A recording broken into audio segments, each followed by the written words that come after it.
Assalamualaikum warahmatullahi wabarakatuh. Selamat pagi, siang, sore semuanya. Semoga dalam keadaan sehat walafiat, kemudian bahagia dan rezeki yang barokah. Amin ya robbal alamin.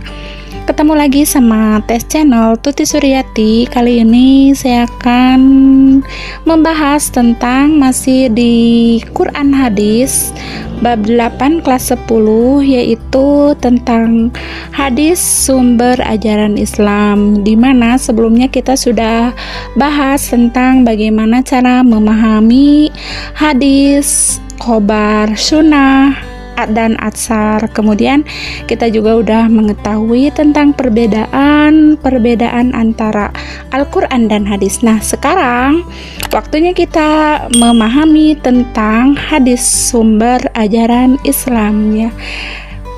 Saya minta tolong jangan lupa untuk subscribe ya, likes dan komen bagi yang belum. Dan bagi yang sudah tonton, jangan di skip ya channel ini, biar tetap semangat dalam membuat konten tentang ilmu-ilmu pengetahuan yang insya Allah bermanfaat ya untuk dunia dan akhirat. Selamat menonton. Sejarah penulisan hadis merupakan masa atau periode yang telah dilalui oleh hadis dari masa lainnya dan tumbuh dalam pengenalan, penghayatan, dan pengamalan umat dari generasi ke generasi. Adapun para ulama penulis sejarah hadis berbeda-beda dalam membagi periode sejarah hadis. Ada yang membagi dalam 3 periode, 5 periode, dan 7 periode. M. Hasbi An-Siddiqi membagi perkembangan hadis menjadi 7 periode sejak periode Nabi Muhammad SAW hingga sekarang, yaitu sebagai berikut. 1. Periode pertama atau perkembangan hadis pada masa Rasulullah SAW. Periode ini disebut Asr al-Wahyi wa at-Takwin, atau artinya masa turunnya wahyu dan pembentukan masyarakat Islam. Pada periode inilah hadis lahir berupa sabda, akwal, al-af'al, dan takrir Nabi yang berfungsi menerangkan Al-Quran untuk menegakkan syariat Islam, membentuk masyarakat Islam. 2. Periode kedua, yaitu perkembangan hadis pada masa Khulafaur Rasyidin 11 Hijriah sampai 40 Hijriah. Periode ini disebut Asyar ar-Tasyabut wa al-Iklal min al-Riwayah, atau masa membatasi dan menyedikitkan riwayat. Nabi Shallallahu Alaihi Wasallam wafat pada tahun 11 Hijriah. Kepada umatnya, beliau meninggalkan 2 pegangan sebagai dasar bagi pedoman hidup, yaitu Al-Quran dan hadis atau as-sunnah yang harus dipegangi dalam seluruh aspek kehidupan umat. Dalam praktiknya, para sahabat meriwayatkan hadis melalui 2 cara, yaitu dengan lafaz asli, yakni menurut lafaz yang mereka terima dari Nabi Shallallahu Alaihi Wasallam yang mereka hafal benar lafaz dan Nabi. Kemudian B, dengan maknanya saja, yakni para sahabat meriwayatkannya maknanya karena tidak hafal lafaz asli dari Nabi Muhammad SAW.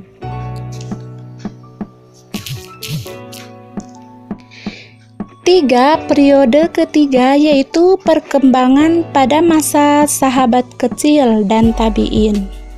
Periode ini disebut Asyar intisyar ar-riwayah ila al-amslar, artinya masa perkembangan dan meluasnya periwayatan hadis. Pada masa ini, daerah Islam sudah meluas, yakni ke negeri Syam, Irak, Mesir, Samarkand.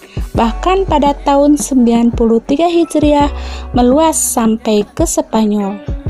Hal ini bersamaan dengan berangkatnya para sahabat ke daerah-daerah tersebut, terutama dalam rangka tugas memangku jabatan pemerintahan dan penyebaran ilmu hadis.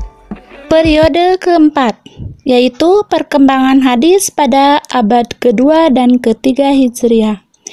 Periode ini disebut Asyar al-Kitabah wa al-Tadwin, masa penulisan dan pembukuan. Maksudnya, penulisan dan pembukuan secara resmi, yakni yang diselenggarakan oleh atau atas inisiatif pemerintah.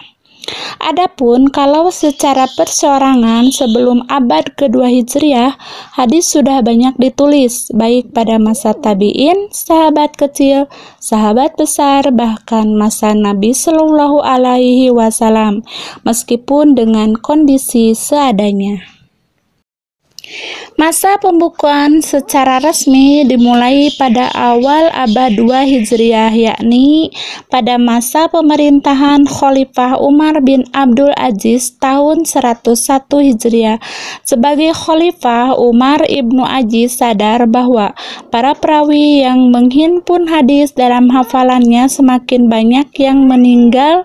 Beliau khawatir apabila tidak membukukan dan mengumpulkan dalam buku-buku hadis dari para perawinya, ada kemungkinan hadis-hadis tersebut akan lenyap dari permukaan bumi bersamaan dengan kepergian para penghafalnya ke dalam barzah.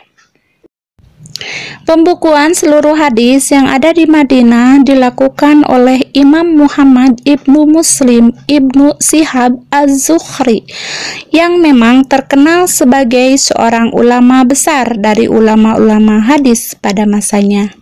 Setelah itu, para ulama besar berlomba-lomba membukukan hadis atas anjuran Abu Abbas Asy-Syafah dan anak-anaknya dari khalifah-khalifah Abbasiyah.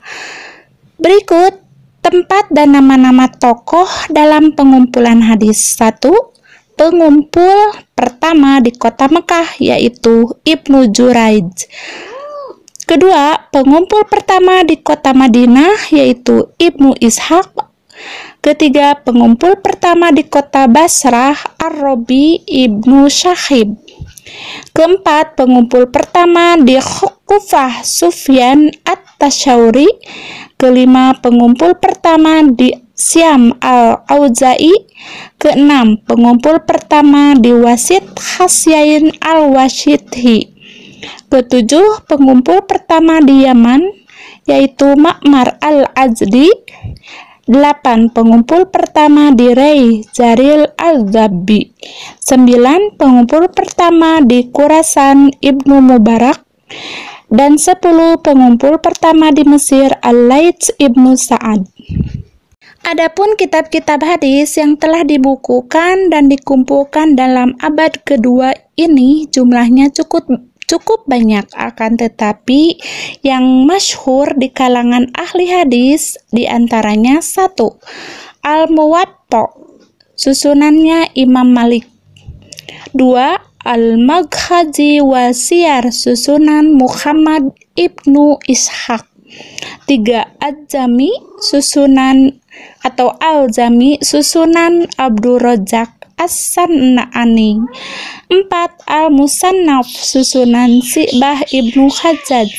5. Al-Mushannaf, susunan Sufyah ibnu Uyainah. 6. Al-Mushannaf, susunan Al-Laits ibnu Sa'ad. 7. Al-Muhassannah, susunan Al-Auza'i. 8. Al-Musannad, susunan Al-Khumaiji. 9. Al-Mukhazin Nabawiyah, susunan Muhammad ibnu Waqid, dan sebagainya ya.